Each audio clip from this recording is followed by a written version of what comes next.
Puis-je faire de l'exercice en étant enceinte? La pratique modérée d'exercice physique au cours de la grossesse a des effets positifs aussi bien sur la mère que sur le fœtus. Nous allons ici vous expliquer comment le faire de façon sûre et quand on doit l'éviter. On pensait, par le passé, qu'il était dangereux de faire de l'exercice en étant enceinte car cela pouvait déclencher une série de problèmes, aussi bien pour la mère que pour le bébé. Nous savons désormais qu'il s'agit d'une pratique sûre qui apporte beaucoup de bénéfices, même pendant le postpartum. Nous allons ici vous expliquer comment faire de l'exercice en étant enceinte, ses bénéfices et les choses à prendre en compte avant de commencer, ou poursuivre, votre plan d'entraînement.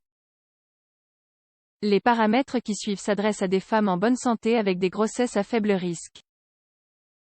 Si ce n'est pas votre cas, consultez votre médecin avant d'entamer ou de continuer n'importe quel plan d'exercice. Bénéfices de l'exercice en étant enceinte. Parmi les bénéfices les plus importants, nous retrouvons les suivants. Réduire le risque de développer un diabète gestationnel, surtout chez les femmes enceintes en surpoids ou atteintes d'obésité. Gérer la douleur lombaire. Faire de l'exercice en étant enceinte peut diminuer l'intensité de la douleur lombaire et de la douleur pelvienne. Il peut vous préparer pour l'accouchement. Peu importe que vous préfériez un accouchement naturel ou par césarienne, faire de l'exercice pendant votre grossesse préparera votre corps pour ce moment. Il peut diminuer le risque d'être atteinte de dépression postpartum par rapport à des femmes sédentaires. Faire de l'exercice diminuera-t-il le poids de mon bébé à sa naissance? Cela dépend. Faire de l'exercice à l'intensité allant de faible à modérée est associé à une augmentation du poids du bébé lors de sa naissance.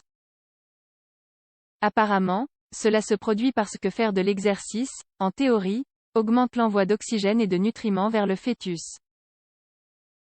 En revanche, le bébé peut naître avec un poids plus bas s'il s'agit d'exercices à haute intensité. Il est donc préférable de faire des exercices à faible intensité ou à intensité modérée. Exercice pendant la grossesse. Comment le faire? L'exercice aérobique, plus connu sous le nom de cardio, est considéré comme le plus bénéfique au moment de la grossesse. L'idéal est d'en faire un total de 150 minutes par semaine, en sachant que l'on peut diviser ce temps de plusieurs façons, comme 30 minutes par jour, 5 jours par semaine. Si la mère faisait de l'exercice régulièrement avant la grossesse, le fait qu'elle continue le même plan d'entraînement est une bonne chose. Néanmoins, il est possible qu'elle doive en diminuer l'intensité. Si l'activité inclut un sport de contact, il est préférable de le modifier, par sécurité. Si la femme ne faisait pas d'exercice avant la grossesse, elle peut commencer avec seulement 5 ou 15 minutes par jour, 3 fois par semaine. Ensuite, elle peut ajouter 5 ou 10 minutes chaque semaine ou augmenter la fréquence à 4 fois par semaine. Comment savoir si je m'entraîne suffisamment? La façon la plus simple d'évaluer l'intensité est le test de la conversation. Si vous pouvez parler pendant que vous faites de l'exercice, cela veut dire que vous réalisez un effort allant de faible à modéré. Continuez. L'effort excessif doit être évité, dans la mesure du possible.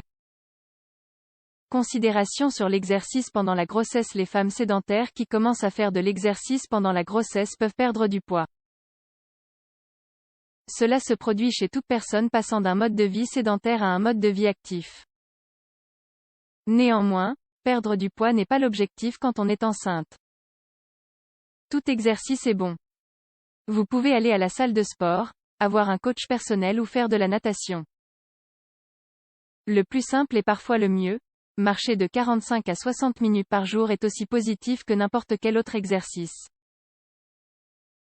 On doit toujours bien s'hydrater, surtout si l'on fait de l'exercice après avoir eu un mode de vie sédentaire. Des études signalent que les contractions utérines normales diminuent entre 10 heures et 14 heures, il est donc préférable de faire de l'exercice pendant ce laps de temps. En général, on recommande d'entamer le programme d'exercice pendant le second trimestre pour confirmer une grossesse normale. Évitez ces exercices pendant la grossesse. Activités qui peuvent causer des chutes.